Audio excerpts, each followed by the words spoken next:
आप सभी को जय मसीह की। प्रभु सभी को बहुत आशीष दे। तो हम कोशिश करनी है हम लोगों को कि हम नीति वचन पढ़ा करें, जिसमें कि नीति वचन को पढ़ने के द्वारा हम बुद्धि, ज्ञान, समझ की बातें, तरक्की, उन्नति, भरपूरी, छुटकारे की बातें, आशीषों की बातें, बढ़ने की बातें, उठने की बातें और भेद की बातें, गुप्त बातें, किस समय में क्या चुनाव करना चाहिए, शत्रु से कैसे बचना चाहिए, किस समय हमें किन बातों का ध्यान रखना चाहिए, हमारा खाना पीना, चलना फिरना, उठना बैठना, सोना जागना, हमें किस तरीके से कब कब किस तरीके से कैसे क्या करना चाहिए, बहुत सी बातें परमेश्वर ने हमें सिखलाई हैं, समझाई हैं। एक बिजनेस कैसे करना है, आशीष कैसे पानी है, क्षमा कैसे करना है, प्रेम कैसे करना है, आज्ञा पालन कैसे करना है और दया कैसे करनी है, अच्छी जीवन को कैसे पाना है, पवित्र जीवन में कैसे चलना है, किन बातों से बच के रहना है, किन बातों को आज्ञा पालन हमें किस तरीके से कैसे करना चाहिए, किन बातों से हमें दूर रहना चाहिए, मतलब वो सब कुछ जो एक मनुष्य की ज़रूरत है इस जीवन को जीने के लिए, रोज़मर्रा के काम में हमें क्या करना चाहिए, क्या नहीं करना चाहिए, किन बातों में जुबान पर नियंत्रण रखना चाहिए, क्या मुंह से बोलना चाहिए, क्या नहीं बोलना चाहिए, हमारे मुंह के शब्द कैसे होने चाहिए, अगर हम गलत बोल रहे हैं, गलत विश्वास दिखा रहे हैं या अनाज्ञाकारिता दिखा रहे हैं, क्या खो सकते हैं, क्या नुकसान हो सकता है, क्या किस प्रकार की समस्या आ सकती है, कौन सा दंड आ सकता है। और अगर हम अच्छा कर रहे हैं, आज्ञा पालन कर रहे हैं, प्रभु के भय में चल रहे हैं और वचन, शिक्षा, आज्ञावरण वो सब कुछ कर रहे हैं जो प्रभु चाहते, तो उसके द्वारा हमें क्या आशीष मिलेगी, हमारी उन्नति, तरक्की, भरपूरी, संपूर्णता में परमेश्वर की संपूर्ण होने के लिए ना ये नीति वचन हम सभी के लिए दिए गए हैं। तो अगर हम रोजाना एक एक चैप्टर पढ़ें तो हमारे लिए बहुत ज़्यादा ब्लेसड है। और खुदावन हमसे बात करेगा, खुदा ने हमसे बहुत बात करी, हमें करेक्शन भी दी है। परमेश्वर का आत्मा हमसे बात करेगा किस परिस्थिति में हमें क्या, कैसे, कब, किस तरीके से, कब, क्यों करना चाहिए। अगर हम जो भी कर रहे हैं तो उससे हमें क्या फ़ायदा होगा, अगर हम कहीं जो कर रहे हैं, जो डिसीजन लेने वाले हैं, कहीं वो गलत तो नहीं है। परमेश्वर हमसे बात करता है और बात करेगा। तो नीति वचन हमें रेगुलर पढ़ने की कोशिश करनी है, एक दिन में एक अध्याय।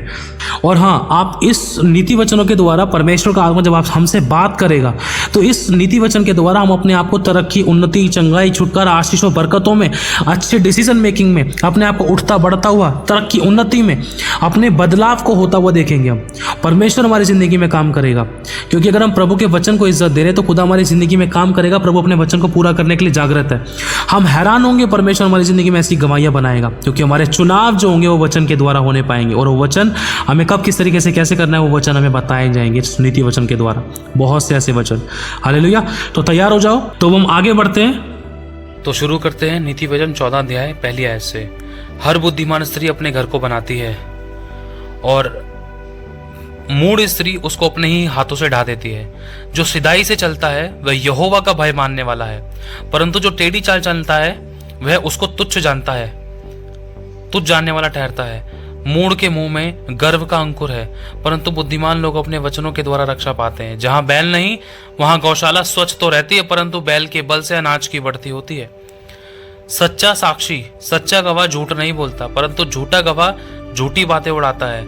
ठट्ठा करने वाला, मतलब मजाक करने वाला, निंदा करने वाला, ठट्ठा करने वाला बुद्धि को ढूंढता परंतु नहीं पाता, परंतु समझ वाले को ज्ञान सहज से मिल जाता है। समझ मतलब जो प्रभु को खोजता है उस व्यक्ति को ज्ञान आसानी से मिल जाता है। मूर्ख से अलग हो जा तो उससे ज्ञान की बात ना पाएगा। चतुर की बुद्धि अपनी चाल को जानना है, परंतु मूर्खों की मूर्खता छल करना है। मूढ़ लोग पाप का अंगीकार करने को ठट्ठा जानते हैं, परंतु सीधे लोगों के बीच अनुग्रह होता है। मन अपना ही दुख जानता है और परदेशी उसके आनंद में हाथ नहीं डाल सकता। दुष्टों के घर का विनाश हो जाता है, परंतु सीधे लोगों के तंबू में आबादी होती है। एक ऐसा मार्ग है जो मनुष्य को ठीक जान पड़ता है, परंतु उसके अंत में मृत्यु ही मिलती है। हंसी के समय भी मन उदास होता है और आनंद के समय शोक होता है। जिसका मन परमेश्वर की ओर से हट जाता है वह अपनी ही चाल का फल भोगता है।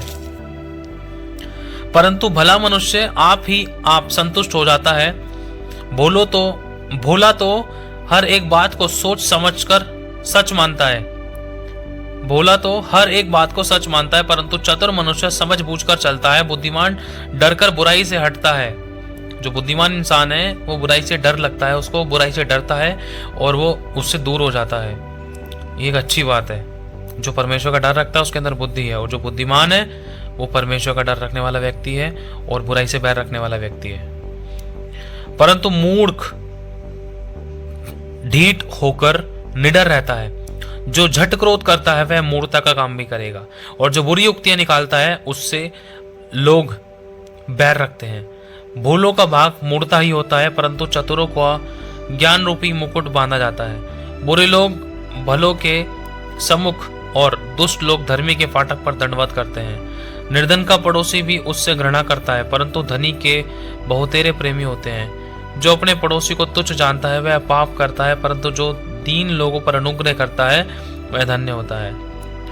जो बुरी युक्ति निकालते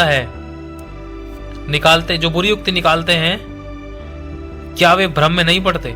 परंतु भली युक्ति निकालने वालों से करुणा और सच्चाई का व्यवहार हो जाता है, पर सच्चाई का व्यवहार किया जाता है। परिश्रम से सदा लाभ होता है, परंतु बकवाद करने से केवल घटी होती है।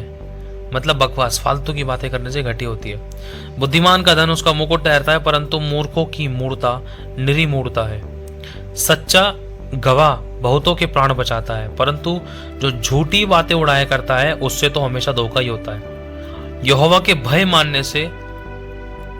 भय मानने वाले को दृढ़ भरोसा होता है और उसके पुत्रों को शरण स्थान मिलता है।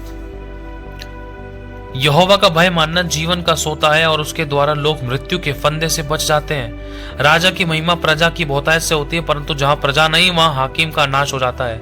जो विलंब से क्रोध करने वाला है वह बड़ा समझ वाला होता है, परंतु जो अधीर है वह मूर्खता की बढ़ती करता है। शांत मन तन का जीवन है, परंतु मन के जलने से हड्डियां भी जल जाती हैं। जो कंगाल पर दया करता है, जो कंगाल पर अंधेर करता है, मतलब जो कंगाल को दुख देता है, कंगाल के साथ गलत व्यवहार करता है, वह उसके परमेश्वर की निंदा करता है। परंतु जो दरिद्र पर अनुग्रह करता है, दरिद्र पर जो दया करता है, जो कंगाल पर, जो अकेले, एक ऐसे इंसान जिसका कोई सहायक है, सहायता नहीं है, गरीब, जो सब प्रकार से बिखरा हुआ बिछड़ा हुआ है, जो ऐसे लोगों पर दया करता है वह उसकी महिमा करता है। किसकी? परमेश्वर की। दुष्ट मनुष्य बुराई करता हुआ नष्ट हो जाता है, परंतु धर्मी को मृत्यु के समय में भी परमेश्वर के पास शरण मिलती है। समझ वाले के मन में बुद्धि वास किए रहती है, परंतु मूर्खों के अंतकरण में जो कुछ है वह प्रकट हो जाता है। जाति की बढ़ती धर्म ही से होती है, परंतु पाप से देश के लोगों का अपमान होता है। जो कर्मचारी बुद्धि से काम करता है वह उस पर राजा प्रसन्न होता है, परंतु जो लज्जा के काम करता है उस पर वह रोष करता है। हालेलुया। प्रभु सभी को बहुत आशीष दे।